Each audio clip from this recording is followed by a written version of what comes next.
Bike বা 4 চাকা নিয়ে আসতে হবে, কারণ রিস্ক একদমই নেওয়া যাবে না। লাইফে বাঁচলে গাইজ অনেক কিছু দেখানো যাবে, ভিউ থেকে শুরু করে, ঠিক আছে, ভালো ভালো ভিউ দেখানো যাবে। এখানে চিতা বাঘও বেরোয়, যত জাতি সম্ভব 5টার মধ্যে নামতে হবে, কারণ পুরো রিস্ক হয়ে যায় জায়গাটা। আর মাত্র 11 কিলোমিটার বেঁচে আছে বাংকুলুং গ্রাম পার করে গ্যামান ব্রিজ পৌঁছবে গাইজ। আর ওই দিকটা হচ্ছে দিয়ে যাওয়া যায় কার্শিয়ং।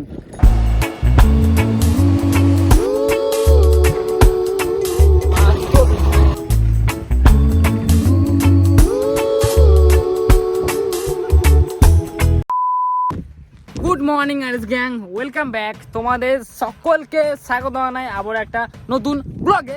আজকে আমি সেই এক সপ্তাহ পর গাইজ বেরিয়েছি। আজকে আমি যাচ্ছি হচ্ছে আমবটিয়া টি স্টেট, খুব সুন্দর একটা জায়গা, যেখানে হচ্ছে গাইজ গ্রামীণ ব্রিজ আছে। আমি এখানে গিয়েছিলাম 15 আগস্টে গাইজ। মাত্র শুধু 3 কিলোমিটার এগিয়ে গেলে দেখতে পারবো আমবটিয়া টি স্টেটের সেই জায়গাটা।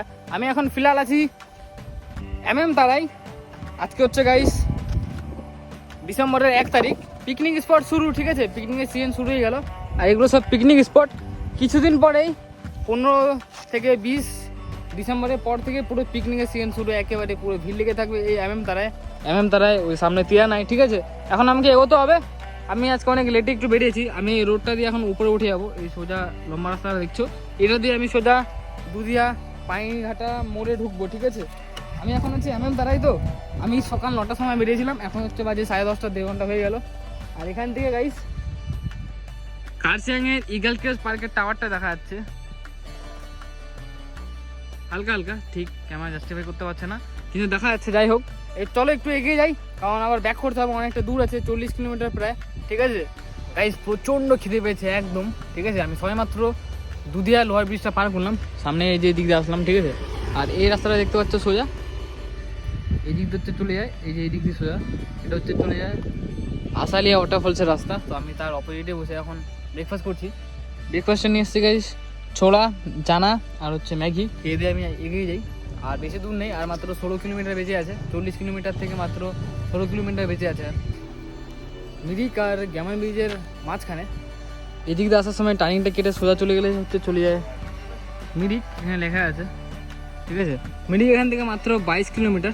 আমি সোজা চলে যাবো, ওই দিক দিয়ে হচ্ছে চলে যায় গ্যামান ব্রিজ। গ্যামান ব্রিজের কিছুটা দূর এগিয়ে গেলে দেখতে পাবো আমবটিয়া টি স্টেট, যেখানে আমি যাব।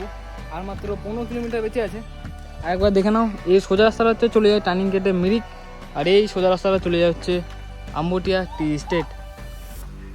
এখানে সব দেওয়া আছে বোর্ডে, বাগডোরা কত কিলোমিটার, শিলিগুড়ি কত কিলোমিটার, গাড়ি ধরা কত কিলোমিটার। আর বাংকুলুং হচ্ছে এদিকে। বাংকুলুং হচ্ছে একটা গ্রাম, ওই গ্রামটাকে বলা হচ্ছে বাংকুলুং। আর মাত্র বাংকুলুং 7 কিলোমিটার। আর মাত্র 11 কিলোমিটার বেঁচে আছে বাংকুলুং গ্রাম পার করে গ্যামান ব্রিজ পৌঁছবে গাইস। আর এখানকার রাস্তাগুলো একদম হেভি, পুরো ঠান্ডা ঠান্ডা হাওয়া লাগছে, মাত্র একটা এক্সপিরিয়েন্স। রাস্তা পুরো ফাঁকাই থাকে রাস্তাটা যখনই আসি, কারণ এই রাস্তাটার ব্যাপারে হয়তো কেউ জানে না, গ্যামান ব্রিজ নামে, ঠিক আছে। রাস্তাগুলো তোমরা শুধু দেখো, এদিক দিয়ে হচ্ছে শেষ দেখা যাচ্ছে পুরো মেঘে মেঘ। এই রাস্তাটা দিয়ে লেফট সাইডে নিলেই দেখতে পাবো খুব সুন্দর একটা ভিউ। চলো দেখো জাস্ট রাস্তাটা, সাইকেলটা আওয়াজ হচ্ছে, পুরো সার্ভিসিং করাতে হবে। এই দেখো টার্নিংটা এরকম করে কাটতে হবে। আর পেছনে ভিউটা দেখো জাস্ট, পুরো তারা এই দুধিয়া সব দেখা যাচ্ছে। আর ওই দিকটা হচ্ছে দিয়ে যাওয়া যায় কার্শিয়ং, এই রাস্তা দিয়েও যাওয়া যাবে কার্শিয়ং বাংকুলুং ব্রিজ পার করে। জাস্ট দেখো ভিউটা,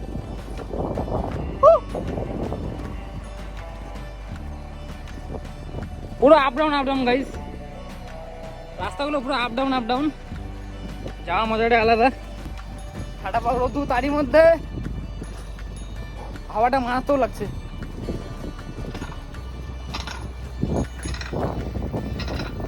আমি গ্যামান ব্রিজের 1 কিলোমিটার দূর থেকে রাস্তা এন্ট্রি করলাম। এই রাস্তাটা যেমন দেখতে পাচ্ছ পুরো পাথর। এখানে তো মোটামুটি তো ক্লিয়ার দেখা যাচ্ছে, হালকা হালকা চালানো যাবে। কিন্তু আরেকটু যখন নিচে যাবো, ওই জায়গাটা পুরো পাথর, ভালো মতো চালানো যায় না সাইকেল। রাস্তা পুরো খারাপ। তোমরা যখনই আসবে একটু সাবধানে নামবে, বি কেয়ারফুল একেবারে। চলে এসছি, আর বেশি দূর নেই।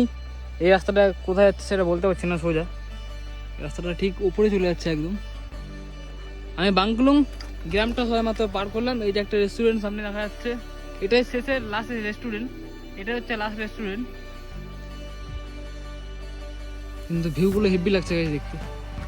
গাইজ আমি গ্যামন ব্রিজ পার করলাম, তোমাদেরকে আমি যাওয়ার সময় দেখাচ্ছি গ্যামন ব্রিজটা কেমন দেখতে। কিন্তু আম্বুটিয়া টি স্টেট যাওয়ার সময় গাইজ দেখছি পুরো ঘন জঙ্গল, রাস্তাগুলো বেশ পুরো উঁচু উঁচু, একটু রিস্কি লাগছে কারণ এই রাস্তা দিয়ে কেউ যাতায়াত করছে না, আমি একাই আছি। পুরো ঘন জঙ্গল, তোমরা শুধু দেখো আশপাশটা পুরো জঙ্গলে ঘেরা, আর রাস্তাগুলো পুরো সরু সরু, একটা ওমনি ভ্যান আসলে জায়গা থাকবে না। কিন্তু যত ওপরে যাচ্ছি জঙ্গল আরও বেড়ে যাচ্ছে ঘন ঘন। গাইজ আর একটু দূর এগিয়ে গিয়ে দেখছি জায়গাগুলো কেমন আর রাস্তাগুলো কেমন, কারণ একটু ভয়ানক রাস্তা মনে হচ্ছে, অন্ধকার অন্ধকার পুরো। দেখো এখানে সূর্যের আলোয় আসছে না। গাইজ এই বাইকওয়ালাটা গেল দাদাগুলো, আমি কথা বলে দেখলাম, আমাকে তো পুরো কাঁপিয়ে দিল, বলছে এখানে চিতা বাঘও বেরোয়, যত জাতি সম্ভব 5টার মধ্যে নামতে হবে, কারণ পুরো রিস্ক হয়ে যায় জায়গাটা। আচ্ছা দেখা যাক কত যাওয়া যায়। আমি রিস্ক নিয়ে ওপরে যাচ্ছি না, আমি ব্যাক করছি এখান থেকেই। আমি তোমাদের এখানে অবশ্যই আসবো, তোমাদেরকে আমি জায়গাটা দেখাবো। আম্বুটিয়া টি স্টেট জায়গাটা কেমন, খুবই সুন্দর। আমি আসলে এখানে বাইকে আসবো, কারণ সাইকেল নিয়ে এখানে অসম্ভব, কারণ এখানে গাইজ বাঘ বেরোয়। 5টার মধ্যে আমি নামতে পারবো না ঠিক বলতে পারছি না, কারণ 3.8 কিলোমিটার আমার এখন বেঁচে আছে, অলমোস্ট 4 কিলোমিটার। আম্বুটিয়া টি গার্ডেন হচ্ছে 4 কিলোমিটার, কিন্তু টি স্টেট 6 কিলোমিটার দেখাচ্ছে এখান থেকে। বেশ অনেক দেরি হয়ে যাবে আমার বাড়ি ফিরতে, তো আমি এখান থেকে ব্যাক করছি। তোমাদেরকে আমি গ্যামন ব্রিজের ভিউটা দেখিয়ে দিচ্ছি, নেক্সট টাইম আমি আবার আসবো, ঠিক আছে? আমি এখান থেকে ব্যাক করছি, কারণ এখানকার রাস্তাগুলো দেখো, যতই উপরে যাচ্ছি ঘন ঘন জঙ্গল বাড়ছে আরও। এই দিক দিয়ে আবার লেফট নিতে হবে।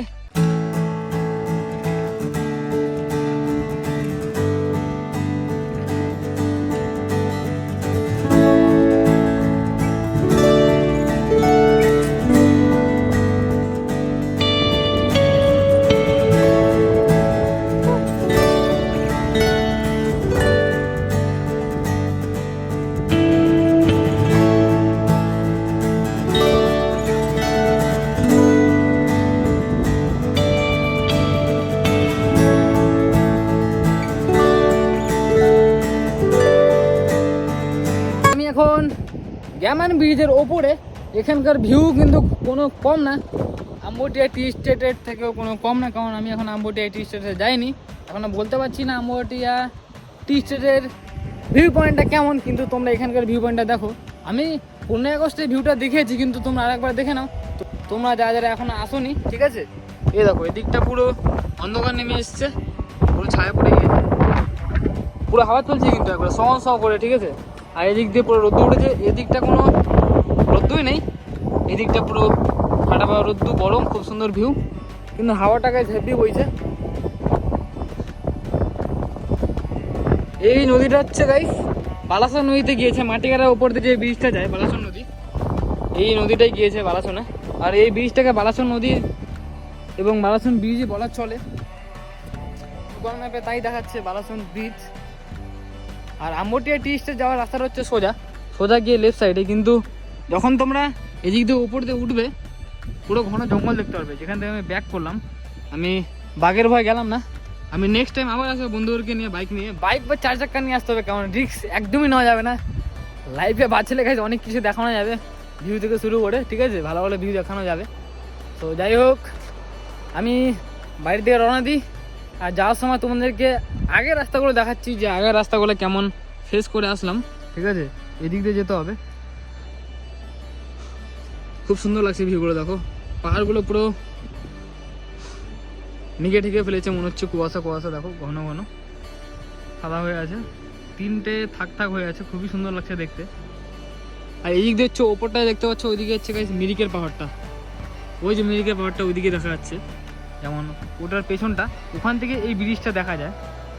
এই ব্রিজটার নামই হচ্ছে গ্যামন ব্রিজ। গাইস আম্বুটিয়া টি স্টেট যাবো যখন বলেছি তো যাবোই, তোমাদেরকে দেখাবো ভিউটা কেমন ওখানকার, ঠিক আছে? আচ্ছা গ্যাস বলেছিলাম না 15 থেকে 20 তারিখের মধ্যে পিকনিকের সিজন পুরো শুরু, কিন্তু এখানে আপার দুধে দেখা যাচ্ছে চলে এসছে পিকনিক করতে, দেখো বেশ ভালোই ভিড় রয়েছে, বাস চলে এসছে এখানে, পিকনিক হচ্ছে। আর এটা হচ্ছে আমাদের গাইস আপার দুধিয়ার ভিউ, খুবই সুন্দর। বিকেল হয়ে এসছে এখন। এখান থেকে গাইস দেখা যাচ্ছে দুধিয়া লোহার ব্রিজটা, ওই যে ওটা হয়ে পার হয়ে যেতে হবে আমাকে। আর এই উপরে যে ঢিপিটা দেখতে পাচ্ছ গাইস, এই ঢিপিটা পার করলেই মানে উঁচু পাহাড়টা, এটা পার করলে অপোজিট হচ্ছে তোমার পড়ে যাবে কারসাং যাওয়ার রাস্তা। এদিক দিয়েও যেতে পারবে কিন্তু এদিক দিয়ে একটু লেট হয়ে যাবে, দূর হয়ে যাবে। ওদিক দিয়ে যাওয়াটাই ভালো হবে। খুব সুন্দর লাগছে বিকেলটা।